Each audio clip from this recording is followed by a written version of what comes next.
Hi, welcome to VYAPT Growth Series Season 3 and Episode 3. In our growth series today, we have with us our guest Mr. Mainak Dhar. Mainak Dhar has led various businesses from front, delivering immense value. With his ability to bring strong output and foresee the business opportunity, he has worked in leadership positions in organizations such as P&G, General Mills, and Kimberly-Clark. He carries more than 2.5 decades of business exposure with a decade as a CEO. He's also a bestseller author. Let's hear more from him. Join me to welcome Mainak Dhar. Hi, good Nam- morning, Pankaj. Namaste. Good Thank morning. you so much for having me on this series. Really looking forward to our conversation. So a lot to listen and learn from you, Manak. We have a lot of curiosities today, and I would go on with my first curiosity, and this is around the growth strategies. So, what growth strategies have been the most effective in establishing a strong foothold for the FMCG industry? With over 27 years of experience which you have in the FMCG industry, I think you are the right person to answer this curiosity. And are we doing enough? Because we have never talked around whether the industry doing enough with respect to what humanity is looking at. So are we doing enough with respect to the expectations what people have?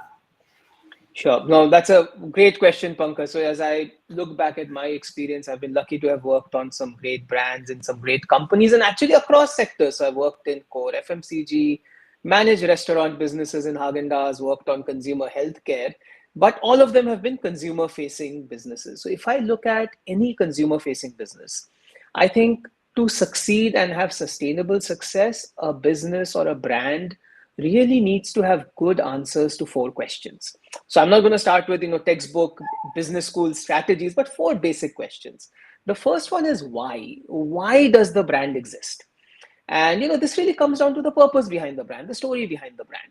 So one of the brands I was really lucky to work on is Vicks Vapor Rub, Mhm. which is an iconic brand. And it's not just True. a jar of cream you put on when you have a cold. It has an authentic story. It was started by a pharmacist who he formulated it to care for his sick child. Even today, it stands for much more than just the functional promise it offers. It really stands for the touch of love, parents caring for their children. And I think this is one big thing that every brand or consumer facing business needs to figure out is why do I exist? It can't just be to sell stuff and make money. And I think the Mhm. best brands crack this, are authentic, and keep this going. The second one is really answering who am I serving? If you're in a consumer facing business, you're not in it just to make money or sell products or have profits. Those are all outcomes. Now if you think of our own philosophical underpinnings, if you think of the Gita, your karma is to serve the consumer. The full is the profits, market share, revenue. Too many brands get too focused on that outcome instead of saying, look, how do I obsess with understanding the consumer, not just in terms of how they buy my product, but what's happening in their lives? How are their lives changing? How can I better serve them? So, one of the brands I worked on was Betty Crocker. One of our biggest markets was Saudi Arabia. Iconic brand, market leader in its sphere. Society was fundamentally changing and continues to change in that market with women entering the workforce, changing roles in societies. That led us to innovate in a number of different ways. How do you make her baking process simpler with microwavable products? How do you engage with her now that she's spending time away from home? But it really comes down to saying, I'm going to serve this consumer, not just sell someone product. The third, which I think most companies do a good job of, is what am I offering?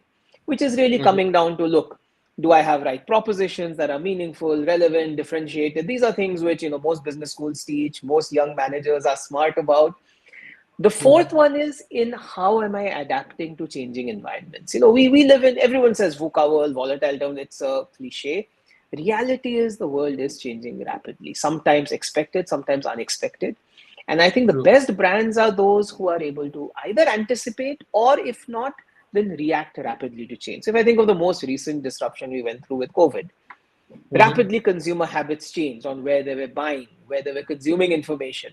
The brands that thrived were the ones who could adapt to that change. So, to your other question on where are we as an industry doing well or not so well? To be honest, who am I to judge anyone? I'm just another guy. But I'll say what I wish as an industry we would spend more time focusing on is being clearer on the why.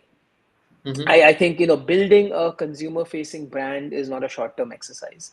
You have to be rooted in why do you exist, have a clarity of purpose, be true to it rather than just thinking of short term results. And the second is the true obsession with the consumer and serving Mm-hmm. the consumer, understanding the consumer in all facets of his or her life, not just from a purely transactional basis. Because for me, the ideal successful consumer brand is a brand which is building a relationship with you. And if you and I build a relationship, it's not just a transaction that what do I need from you, what do you need from me. It is a relationship where we understand each other's needs. I understand how to serve you, you understand who I am as a person. And I think that's the mindset which I wish more consumer brands adopted instead of just rushing after short-term transactional gains. True. So you rightly talked about that. It's more about to doing one's karma and finding out our true story behind it and the kind of value proposition we are actually placing it before a consumer. My second curiosity comes from the first curiosity itself, which is around sustainable business growth. We have been talking around it over the years' time, Absolutely. but I think today it's very very relevant because the governments across the world are taking it very seriously, and so are the industries and the businesses, and also the people who attach themselves to a product very very sincerely. So how can we drive sustainable business growth and stay relevant? Okay, and Absolutely. are there any emerging trends or areas of focus you foresee driving growth? No, I mean, it's a great question again. I mean, if I think of what people or business leaders understand by sustainable business growth has in itself changed. So if I think back 25 years ago when I began my career, when somebody would talk about a sustainable business model, it will mean, are you able to make money in the long term? Are your margins healthy? Are you able to drive sustainable growth? That's what people thought of. And I think obviously the awareness around what we as humanity in general are doing to the world around us, the role businesses can play in influencing that has increased, and sustainability has taken on a very different meaning. For me, Mhm. actually, if I think of the ideal or most holistic definition of sustainable business growth, it is business growth that is adding value to and meeting the needs of four different stakeholders at the same time. First, Mhm. of course, the shareholders, right? I mean, at the end of the day, you're talking about a for-profit business. There are people who have invested in you. You need to meet their financial requirements. So that's something businesses have done for a long time, but there are the shareholders.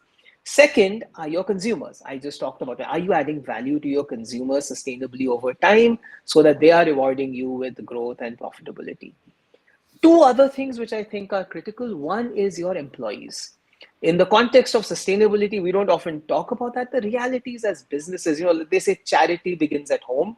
I think lots of companies talk about purpose, making the world a better place. It starts at home. Are you creating a better place for people who are working for you? Are you providing the right culture, the right growth environment? And the fourth is the broader community or world around us. As companies, are we making a positive impact to that?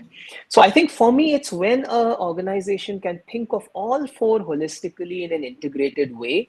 I think a lot of companies, sometimes run the risk of looking at these in silos. Yeah, we'll do employee engagement, we'll do a little bit of CSR. Now, the real dhanda is the P&L. I think if you think of them in an integrated way, that's when you're truly creating a sustainable business growth. The biggest emerging trend that has happened, I think, Pankaj, over the last few years is these are all coming together. True. No longer is sustainability something some CSR team is thinking on the side. Consumers care about sustainability. There's a lot of research out there which validates it. So, McKinsey and Nielsen IQ did some research over the last few years, which was that 60% of consumers said they would pay more for a product which has a sustainable packaging, and they are Mhm. following this up with how they're spending as well. Nielsen IQ research shows that brands that made ESG claims actually had significant higher growth, almost 1.5x times the growth of brands that did not. So consumers are valuing how brands relate to the world and environment around them. Employees also increasingly value it. I mean, young employees, especially today, are growing up in a very different world from maybe the one we did. There's much higher awareness of issues the world faces. And there's studies out there which say that employees, more than 20% of employees would look at a company's stand on ESG before they join the company.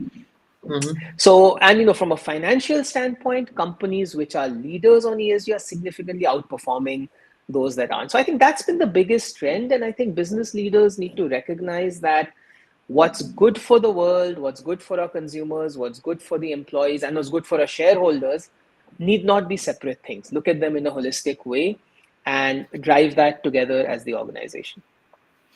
So while you talked about that, it's the individual which is also driving sustainable growth. So, for example, let's say if Absolutely. I want to join any company, I would like to probably understand whether I relate to this company on a Exactly. personal basis or not. I mean, what kind of let's say behaviors do I have? Do I care for my green planet? And if that's there, Mhm.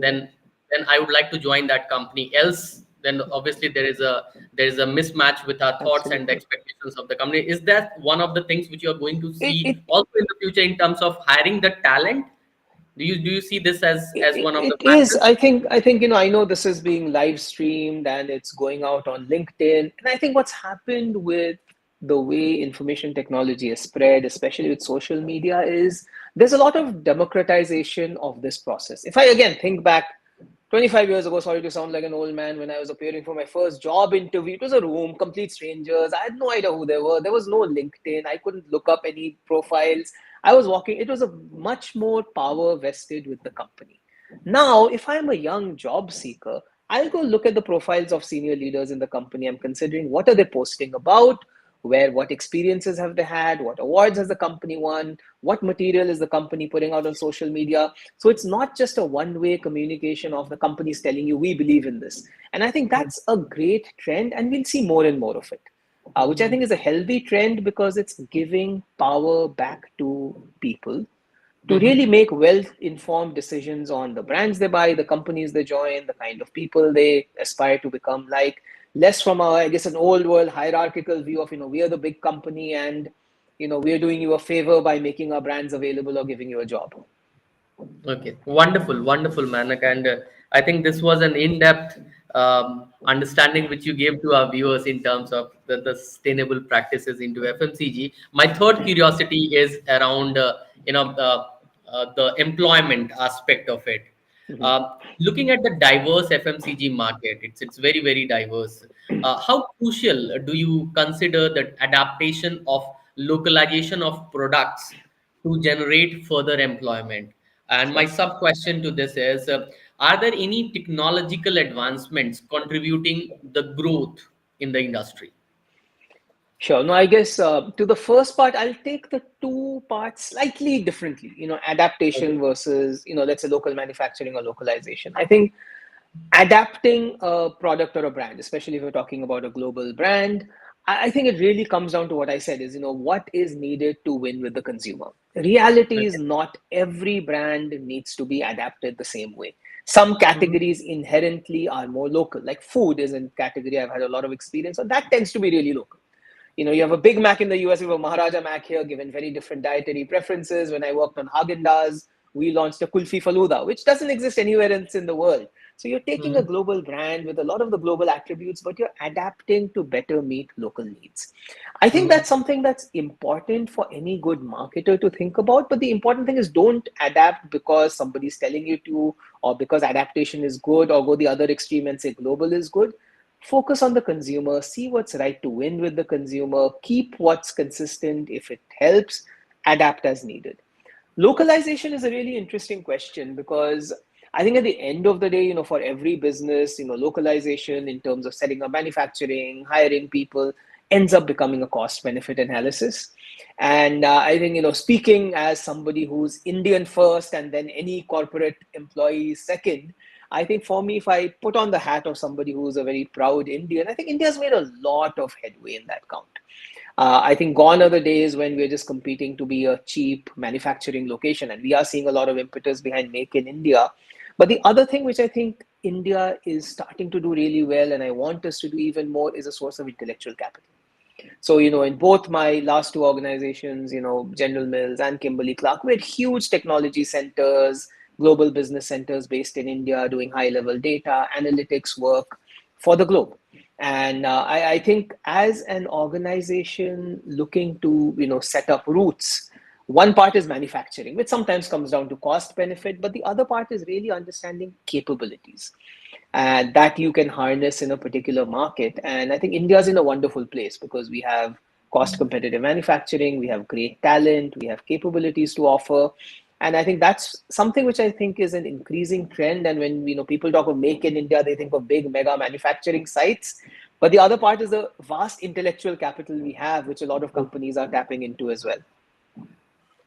True. So you talked about that it's not only the manufacturing but also the capability we have, which we have to look Absolutely. at, and a huge amount of capability in India, which organizations can harness in terms of driving growth further. Uh, Fair enough. So we talked around the growth of FMCG industry, the kind of Yeah. sustainability practices, and also the kind of job opportunities it's going to offer. We move on to our next round, which we call it as a.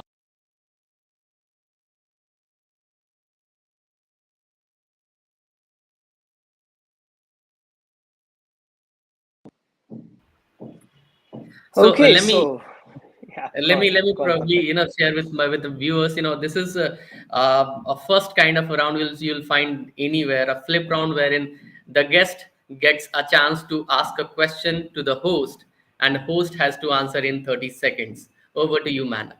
So this is fun, Pankaj. You get to be at my mercy. But I have a safe question for you. Uh-huh. VYAPT has incredible broad experience, consulting in diverse industries. Can you share with our viewers and me, one insight that you've seen across all these examples that really drives growth? I think, Manak, with our experience of more than 15 years working with diverse industry set into consulting, I think one thing which the leaders demonstrate or which the companies demonstrate with their growth is, and I am you also demonstrate the same thing in the last three questions. I've seen it a lot. That the curiosity drives growth, the ability to do abstract connection, and experimentation. Ability to experiment, being agile. So one such thing is obviously the curiosity part of it, because what I felt is that the leaders, those who are curious about the future, the leaders, those who are able to foresee the future a little earlier than others, I think they are they are the people which drives growth, and the organizations which actually adapt those kind of things, I think they actually drive the market in longer run.